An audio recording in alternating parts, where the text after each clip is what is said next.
दोस्तों 3 दिसंबर को घोषित हुए नए जीएसटी रिफॉर्म में कुछ चौंकाने वाली बातें सामने आई हैं।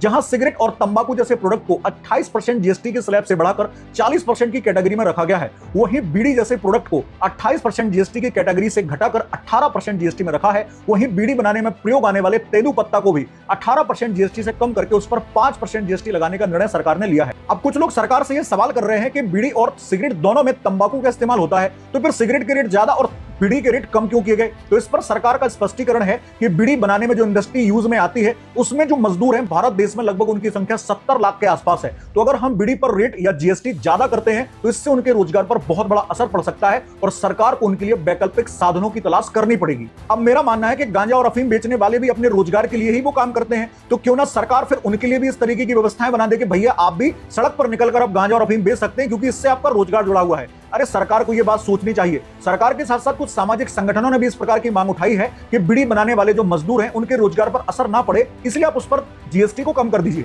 सरकार को इस बात पर विचार करना चाहिए और उन सामाजिक संगठनों को भी कि इसी बीड़ी और तंबाकू का सेवन करके बहुत सारे लोग जो है वो कैंसर का शिकार होते हैं और यही आपकी जेब से जो पैसा टैक्स के रूप में जाता है तो यही अस्पतालों में सरकार फंड देती है ताकि उन कैंसर के अस्पतालों में इन मजदूरों का इलाज कम से कम पैसे में हो सके। तो क्या इस प्रकार का डिसीजन लेना या इस प्रकार की मांग उठाना कि बीड़ी पर जीएसटी को कम कर दिया जाए, ये कहां तक उचित है? आप सभी लोग कमेंट बॉक्स के माध्यम से बताइएगा कि आपको क्या लगता है इस मुद्दे पर कि जीएसटी बीड़ी पर कम होना चाहिए या जीएसटी बीड़ी पर भी बहुत अधिक लगाना चाहिए ताकि लोग उनकी तरफ कम से कम बढ़े और हमारा देश एक स्वस्थ देश बन सके। तो दोस्तों वीडियो पसंद आए तो इसे लाइक करिएगा, अपने दोस्तों में शेयर करिएगा। भारत माता की जय।